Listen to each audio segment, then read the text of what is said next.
Perkenalkan, saya Putri Dewi Antika dan teman saya Fatihatun Nurul Falah. Kami dari PPIB 5. Di sini kami akan sedikit membahas tentang Saddam Hussein. Yang pertama mengenai biografi dari Saddam Hussein. Saddam Hussein lahir pada tanggal 28 April tahun 1937 tepatnya di Irak. Kehidupan di desanya teramat sangat keras. Pada masa kecilnya, Saddam Hussein seringkali keluar rumah dengan membekali diri dengan senjata sebagai alat bela diri. Dikarenakan sering terjadi bentrok antar dengan teman sebayanya. Pada usia 16 tahun, Saddam sudah menjadi ketua geng jalanan. Pada usia 17 tahun, Saddam membunuh salah seorang saingan pamannya hingga dipenjara 6 bulan. Pada usia 19 tahun, sudah berkomplot untuk menumbangkan monarki yang berkuasa. Pada usia 21 tahun, melakukan percobaan pembunuhan dengan menembak Perdana Menteri Irak dengan senapan mesin. Pada usia 20 tahun, ia terjun dalam dunia politik dengan bergabung dalam Partai Ba'ath. Partai Ba'ath terhadap Presiden Irak saat itu adalah Abdul Rahman Arif pada tahun 1968. Kudeta tersebut dipimpin oleh Ketua Partai Ba'ath, Hasan al-Bakr, yang setelah kudeta mengangkat diri sebagai presiden. Saddam pun diangkat sebagai wakil Hasan al-Bakr dan menduduki posisi itu selama 15 tahun. Selama itu pula, Saddam melakukan berbagai aksi represif terhadap rakyat Irak. Setelah semakin berkuasa, Saddam Hussein pun menyingkirkan Hasan al-Bakr dan merebut posisi sebagai presiden dan pemimpin Partai Ba'ath. Saddam Hussein memiliki 3 gagasan besar yang ingin diwujudkannya, yaitu pan-Arabisme sekuler, modernisasi ekonomi, dan sosialisme Arab. Saddam adalah seorang yang dibanggakan, tapi di sisi lain juga tidak disukai di Jazirah Arab. Caranya yang memerintah diktator, kerap menghabisi siapapun yang tidak menyetujui langkahnya, bahkan jika itu kerabatnya sendiri.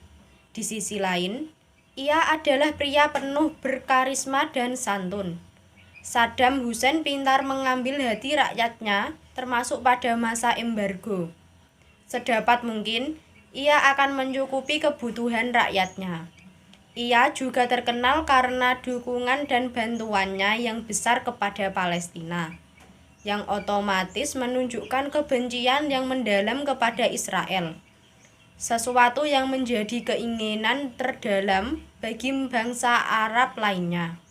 Sosok pemimpin seperti Saddam Hussein tidak sekadar dipandang sebagai diktator, tetapi sekaligus dipandang sebagai musuh. Di mata pendukungnya, mantan presiden Irak itu justru dihormati sebagai pahlawan karena sikapnya yang lantang memerangi Zionis Israel. Pada tahun 1976, Saddam Hussein tampil sebagai figur militer paling kuat di angkatan bersenjata Irak. Dia pun dengan cepat beralih menjadi aktor yang memainkan peran penting di tubuh pemerintahan pada masa itu. Pada tahun 1979, Saddam Hussein resmi memegang tampuk kekuasaan di Irak. Di bawah pemerintahannya, Irak segera berubah menjadi negara terkuat di Timur Tengah untuk beberapa masa lamanya. Dia berjanji bakal menarik pasukan Irak dari Kuwait jika Israel juga bersedia melepas penduduknya di tepi barat, dataran tinggi Golan, dan jalur Gaza. Akan tetapi, tawaran Saddam Hussein tersebut ditolak pihak sekutu.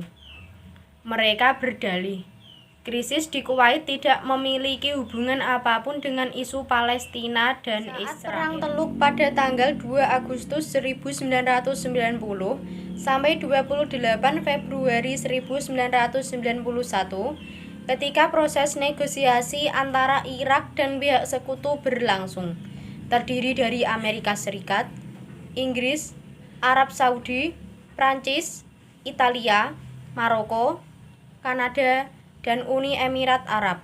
Saddam Hussein mencoba mengalihkan perhatiannya kepada masalah Palestina. Karena usulannya ditolak, Saddam Hussein memilih untuk meninggalkan proses perundingan, sehingga negosiasi pada waktu itu berakhir tanpa hasil.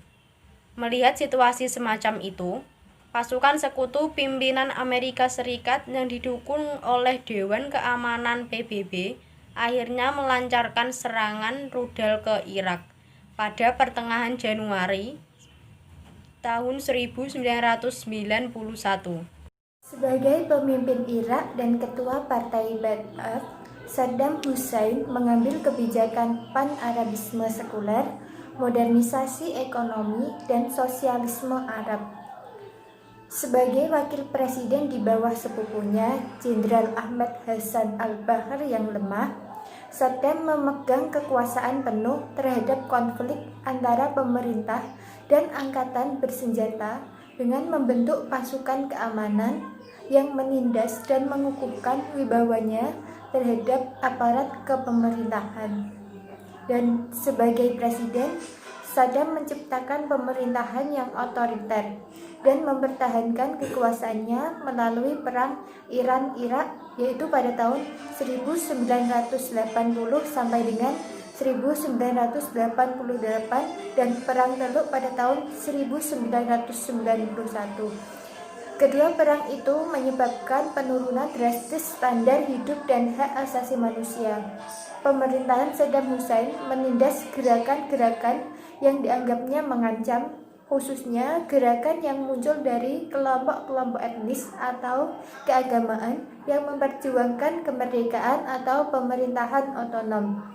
Sementara ia dianggap sebagai pahlawan yang populer di antara banyak bangsa Arab karena berani menentang Israel dan Amerika Serikat, sebagian orang di dunia internasional tetap memandang Saddam dengan perasaan curiga, khususnya setelah Perang Teluk 1991.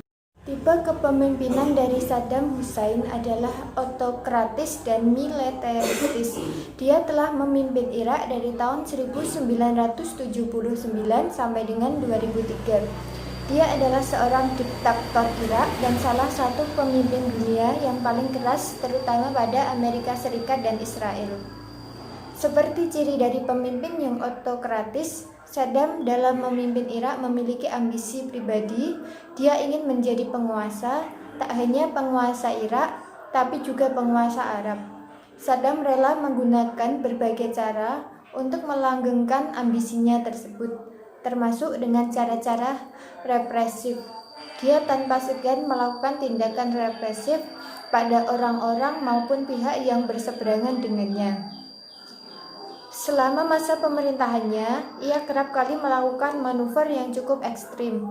Ia menganggap bawahannya sebagai alat untuk dapat mewujudkan ambisinya. Seperti namanya, Saddam adalah orang yang keras kepala dan tidak mau menerima saran atau kritik dari bawahannya apabila itu berseberangan dari tujuannya. Dia telah membawa Irak menjadi peperangan tiada akhir seperti pada Perang Teluk I dan Perang Teluk II. Sikap represif dari Saddam Hussein banyak mendapat kecaman dari berbagai pihak. Pihak terdepan adalah Amerika Serikat. Ia harus menerima konsekuensi dari sikapnya tersebut. Banyak peringatan dari PBB maupun pergerakan militer dari Amerika Serikat harus ia rasakan. Di sini, pihak yang paling merasakan dampaknya dari sikap egois Saddam adalah masyarakat Irak yang tak bersalah. Dan dari sinilah Saddam mulai dibenci dan dukungan terhadapnya mulai berkurang. Saddam Hussein juga memiliki ciri pemimpin yang militeristis. Untuk mewujudkan ambisinya tersebut, pasti ia menuntut tak hanya dirinya sendiri, tapi juga bawahannya untuk selalu disiplin. Disiplin dalam hal terutama disiplin memanfaatkan waktu. Ia sering menggunakan sistem pemerintah dalam menggerakkan bawahannya. Tak salah jika ia adalah pemimpin yang ditakuti pada masanya.